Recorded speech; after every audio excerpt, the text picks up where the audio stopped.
The cold, indifferent marble of the Sterling Tower Plaza offered little solace to Art Vance. In his late 60s, his face etched with the lines of hardship and quiet observation, he was a silent sentinel in the bustling city. To the hurrying executives and polished professionals who streamed past, he was merely an anonymous beggar, his hand outstretched for spare change. Yet, beneath his seemingly frail, disheveled exterior, lay an extraordinary, intuitive understanding of human nature and a mind as sharp as any boardroom strategist. Unbeknownst to anyone, Art was the reclusive, eccentric, and immensely wealthy CEO of Vance Holdings, a global philanthropic and investment fund.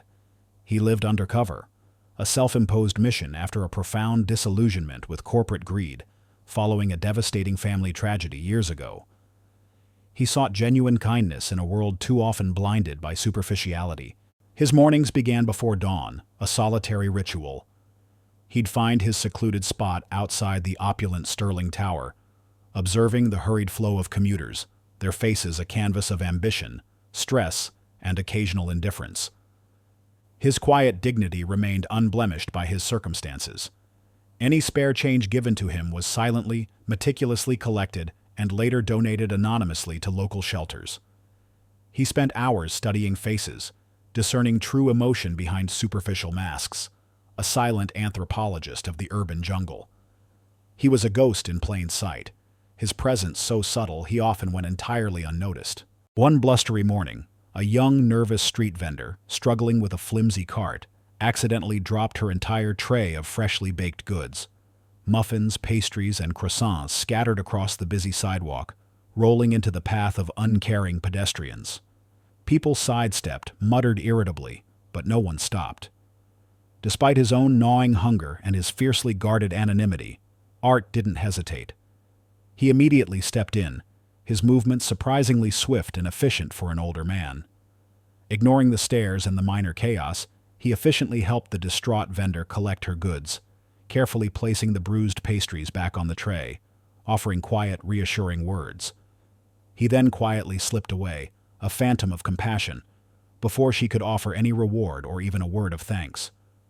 It was a small act, easily overlooked, but it spoke volumes about his innate humanity. Subtle threads of mystery were woven into Art's seemingly mundane existence. Around his neck, hidden beneath his tattered clothes, he occasionally touched a small, tarnished silver locket. It contained a faded photo of his late wife, her smile a gentle memory, and a tiny, almost illegible, handwritten schematic for a complex urban development plan, a vision for truly harmonious city living. He frequently received anonymous, cryptic text messages, their contents always clippings of obscure philanthropic initiatives or cutting-edge urban planning projects, hinting at a hidden network of allies, an unseen protector. In his sleep, he sometimes muttered cryptic phrases about unseen patterns or true urban harmony, fragments of the grand vision that still consumed him. His avoidance of news about Sterling Tower Management or its CEO, the current owners of the very building he begged outside, was almost visceral, his subconscious recoiling from the name that was subtly intertwined with his family's past and the tragedy that had shaped his life. The city groaned under the weight of a harsh, unforgiving winter. Brutal winds howled through the concrete canyons, and the temperature plummeted, bringing with it the insidious threat of hypothermia for those without shelter. Art's temporary refuge, a makeshift lean-to under a forgotten bridge, was condemned by an unsympathetic city sanitation department, leaving him exposed to the biting cold. Simultaneously, a more insidious chill settled over his heart. He learned of a looming housing crisis for the Riverside Community Center, a lifeline for a local low-income community he had subtly supported for years.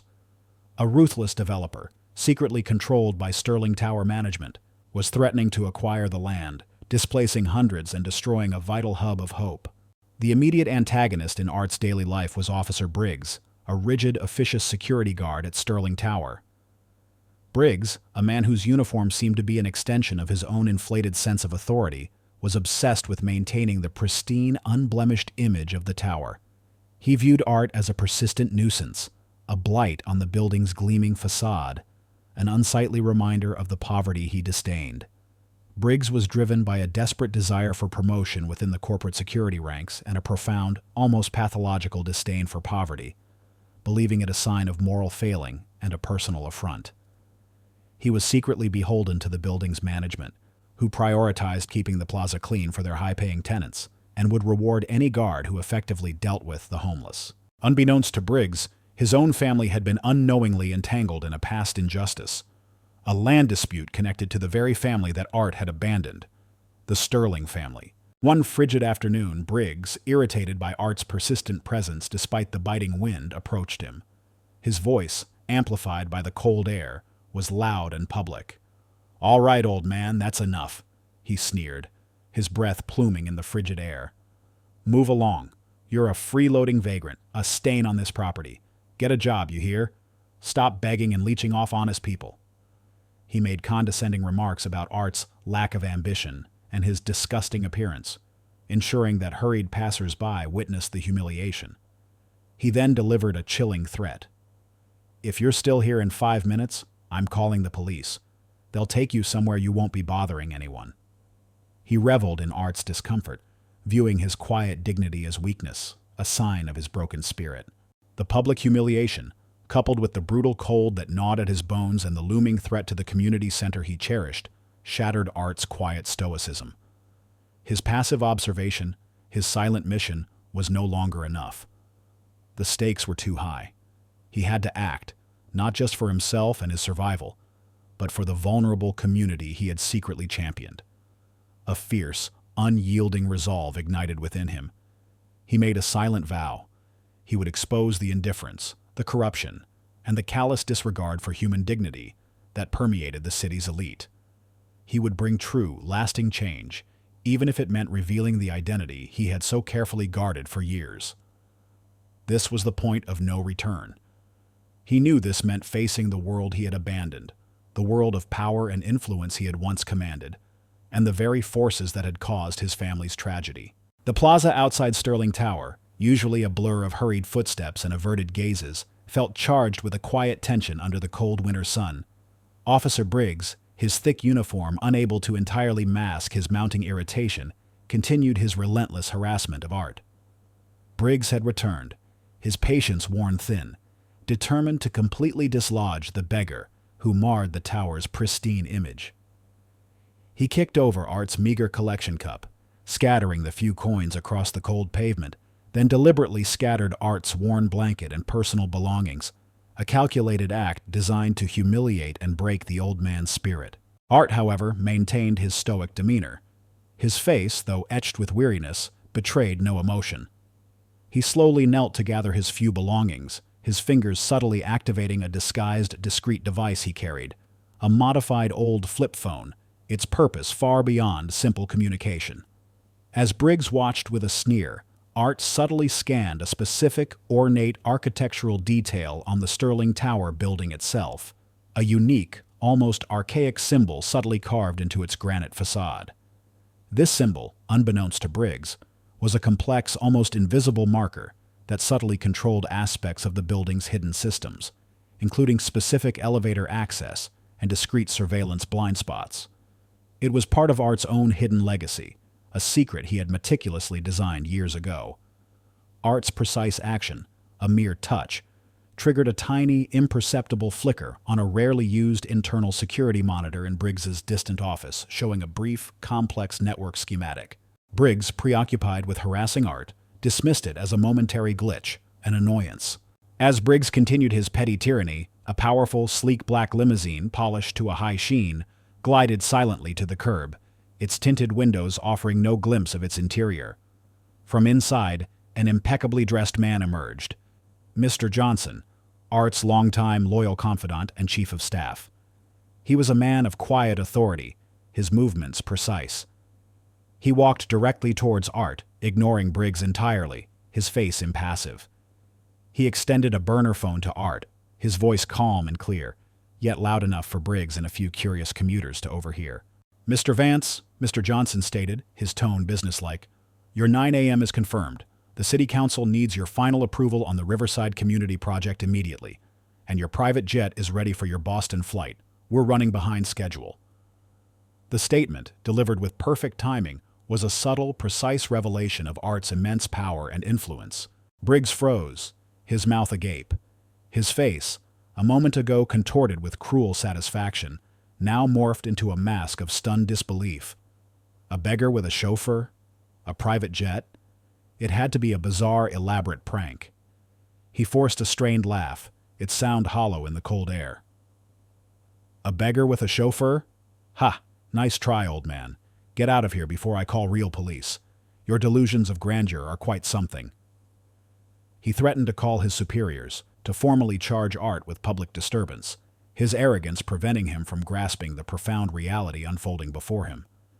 He was completely unaware that the city council meeting, the private jet, and the multi-million-dollar Riverside Community Project were all real, orchestrated by Art himself, a quiet titan manipulating the world from the shadows.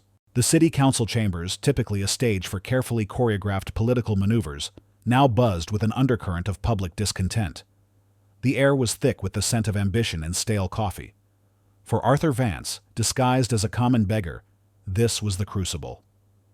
The city council meeting, ostensibly called to discuss routine urban development, held a sinister hidden agenda: the imminent cancellation of the vital Riverside Community Project. This compassionate urban renewal initiative, designed to provide affordable housing and green spaces for low-income families, was facing an unexpected, devastating budget cut. The orchestrator of this cut was Councilman Thorne, a man whose polished smile masked a ruthless ambition.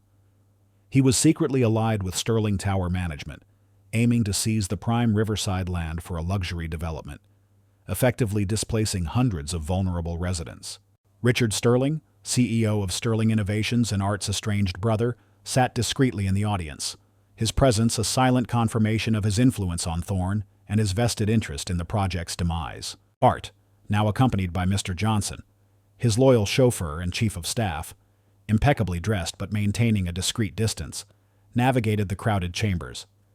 He was still in his disheveled beggar's clothes, a stark contrast to the tailored suits and dresses that filled the room.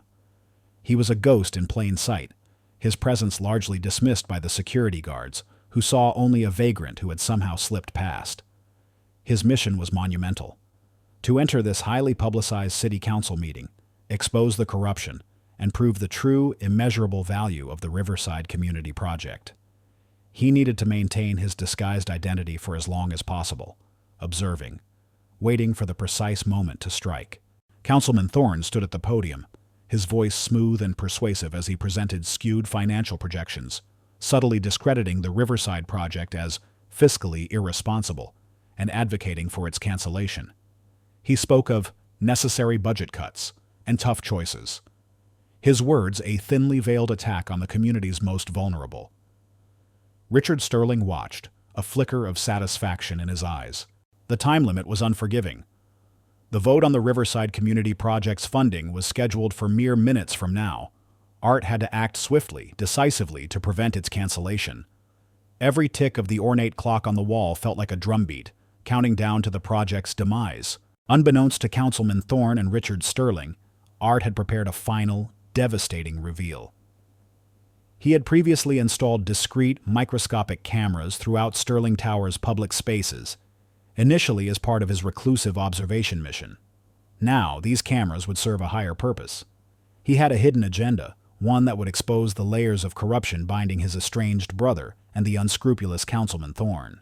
He carried a small, advanced, disguised transmitting device, capable of overriding local broadcast signals. He planned to use the very stage where injustice was being perpetrated to broadcast the truth. He scanned the room, his eyes discerning the weak points in the council chamber's live feed system, the precise frequency to hijack. He was a quiet, unassuming force, preparing to unleash a storm of truth. The battle for the city's soul, and for Art's family legacy, was about to reach its shattering climax. The city council chambers pulsed with a tense stillness. Councilman Thorne, a picture of false sincerity, delivered his final dismissive remarks on the Riverside Community Project, his voice smooth, confident of the project's imminent failure. Richard Sterling, Art's estranged brother, watched from his discreet seat, a flicker of satisfaction in his eyes, his influence silently ensuring the project's demise. The vote was called, the gavel poised to fall, ready to seal the fate of a vital community. Just as the vote was called, Arthur Vance, still in his tattered beggar's clothes, walked slowly to the microphone at the back of the room. His presence, seemingly insignificant, drew a few confused glances. His voice, calm and clear, resonated through the chambers, cutting through the murmurs. He didn't just object. He presented a detailed alternative budget for the Riverside Community Project, meticulously accounted for, using sophisticated financial projections that stunned the council members. He highlighted glaring discrepancies in Councilman Thorne's own budget projections, subtly hinting at the corruption that lay beneath. He then continued, his voice gaining a quiet power, revealing his plans to personally fund not just the project, but numerous other community initiatives, showcasing a depth of knowledge and a scale of generosity that utterly shocked the room. Richard Sterling, watching from his seat, felt a chilling dread. He recognized the uncanny financial acumen, the precise, almost archaic economic modeling technique, the very signature of his estranged brother Arthur, the man whose research he had stolen decades ago. He felt a cold sweat prickle his brow. He attempted to publicly dismiss Art as a delusional vagrant, his voice tight with desperation, accusing him of fabricating numbers, of being an unstable charlatan. He even pulled out his phone, ready to call Officer Briggs, the security guard he controlled, to have Art forcibly removed. Just as Richard raised his phone, Mr. Johnson, Art's impeccably dressed chauffeur and chief of staff, stepped forward from the back of the room. He calmly took the burner phone from Art's hand, holding it up for all to see. The screen displayed a live feed. It was the security camera footage from the Sterling Tower Plaza earlier that morning, showing Officer Briggs's cruel, condescending public humiliation of Art, captured by a discreet camera Art had installed years ago for security monitoring. The audio, clear and damning, broadcast Briggs's insults and threats throughout the council chambers. Freeloading vagrant, disgusting appearance, delusions of grandeur. Then the phone received an incoming call. Mr. Johnson answered, putting it on speaker. A voice, the mayor's voice, boomed through the chambers. "Mr. Vance, where are you? We need your final approval for the entire citywide philanthropic fund. The funds are ready for transfer from Vance Holdings." At that precise moment, the mayor himself walked into the council chambers, having been alerted to the real-time events by Mr. Johnson. He approached Art directly, his face a mixture of awe and profound respect, and bowed slightly. "Mr. Arthur Vance," the mayor declared, his voice ringing with honor, "your presence is an honor. We thought you were flying to Boston for your annual checkup, not saving our city." The mayor then, recognizing the Vance family crest on Art's tarnished locket, a detail from their private meetings, confirmed his identity. The identity of the beggar, the quiet recluse, was revealed. Arthur Vance, the immensely wealthy, reclusive CEO of Vance Holdings, the city's richest philanthropist. Richard Sterling, witnessing the impossible unraveling before his eyes, collapsed in his seat, his face a mask of utter horror and profound defeat. He saw the security footage of Briggs, his employee, humiliating his own brother. He heard the mayor's declaration. He realized the beggar he had scorned, the brother whose research he had stolen, was now far wealthier and infinitely more powerful than him, controlling the city's largest philanthropic fund. Officer Briggs, watching the live feed of the council meeting from the security office, now displayed on the large screens behind Richard, turned ghost white, realizing his career and his uncle's were utterly over. The city council, initially bewildered, then awestruck by the revelations, erupted in a thunderous standing ovation. Journalists scrambled, a frenzy of flashing cameras and shouted questions. Councilman Thorne, exposed by Art's detailed financial knowledge and the mayor's immediate shift in allegiance, was speechless, his political career finished. The dramatic irony was absolute, brutal, and exquisitely delivered. The haughty CEO, the arrogant security guard, and the corrupt councilman were undone by the very man they had scorned, the true benefactor hidden in plain sight. The aftermath of Arthur Vance's electrifying revelation in the city council chambers sent shockwaves through every corner of the city. Richard Sterling, stripped bare of his carefully constructed facade, was immediately arrested. The overwhelming evidence, from Art's detailed financial projections to the damning security footage of Officer Briggs's harassment, led to multiple charges of corporate fraud, attempted murder related to the hit and run, and widespread corporate malfeasance. Sterling Innovations, the empire built on deceit and stolen legacies, faced immediate investigations, its assets frozen, its stock plummeting. Within weeks, the once unassailable conglomerate collapsed into bankruptcy, its vast wealth redirected towards restitution for its countless victims and to fund ethical urban development. Richard Sterling, once the untouchable titan, became a pariah, his name synonymous with avarice and betrayal, facing a lifetime behind bars. Officer Briggs, his public humiliation complete, was summarily fired and faced a separate investigation for misconduct and complicity in Richard's schemes. Councilman Thorne, exposed as a corrupt pawn, faced legal action and public disgrace, his political career in ruins. For Arthur Vance, the profound physical and emotional healing began in earnest. His shattered leg, meticulously repaired, gradually mended. But the deeper wounds of betrayal and injustice, carried for decades, finally began to close.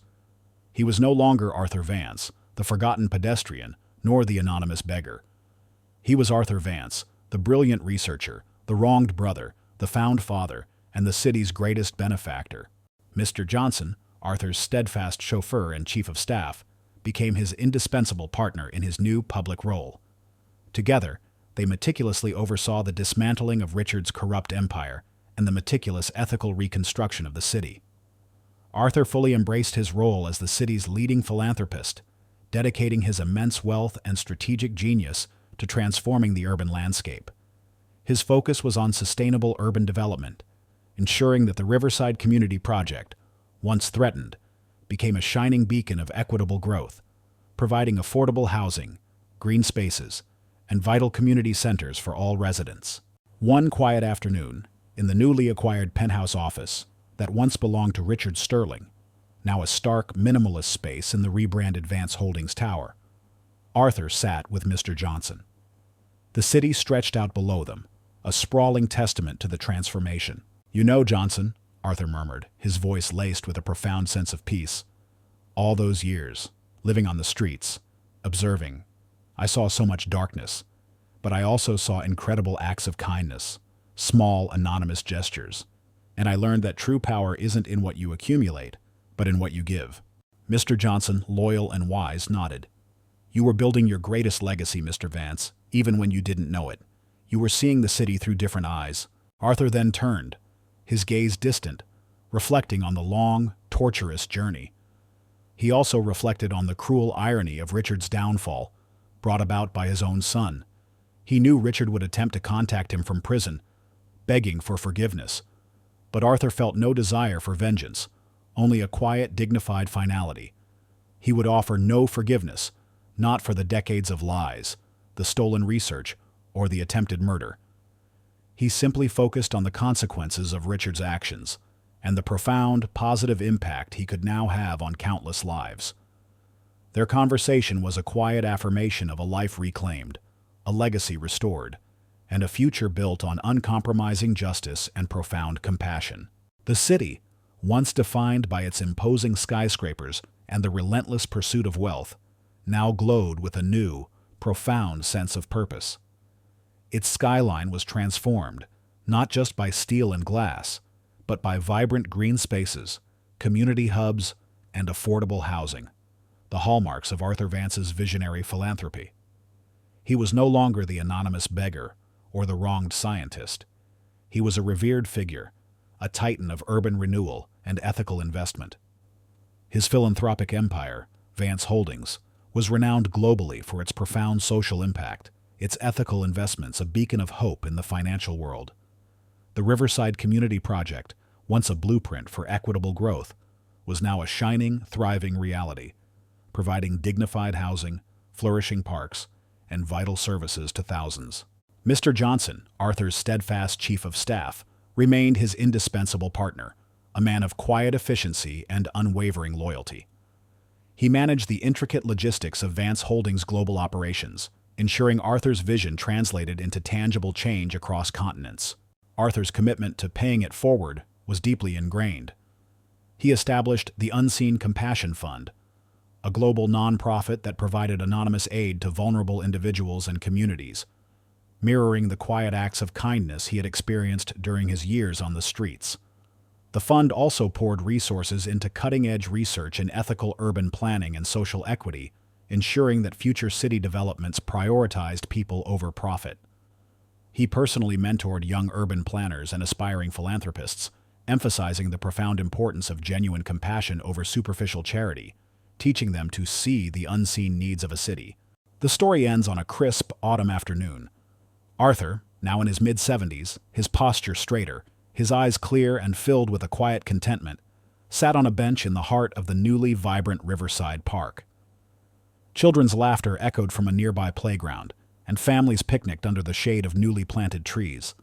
He looked up at a beautifully illuminated mural on a nearby building, depicting the thriving community, a tapestry of diverse faces, all connected by shared spaces and renewed hope. He gently touched the tarnished silver locket around his neck, its unique Vance family crest now prominently incorporated into the elegant logo of Vance Holdings, displayed on a discreet plaque at the park's entrance. It was a powerful symbol of a forgotten legacy reclaimed, a profound unseen purpose finally revealed, and a future meticulously built on truth, empathy, and the enduring architecture of hope. If this story stirred your heart, if it reminds you that courage can alter destinies, and that light always finds a path even in the deepest darkness, please leave a comment. Share this story with those who need inspiration. Like, subscribe, and hit the bell to never miss our upcoming stories.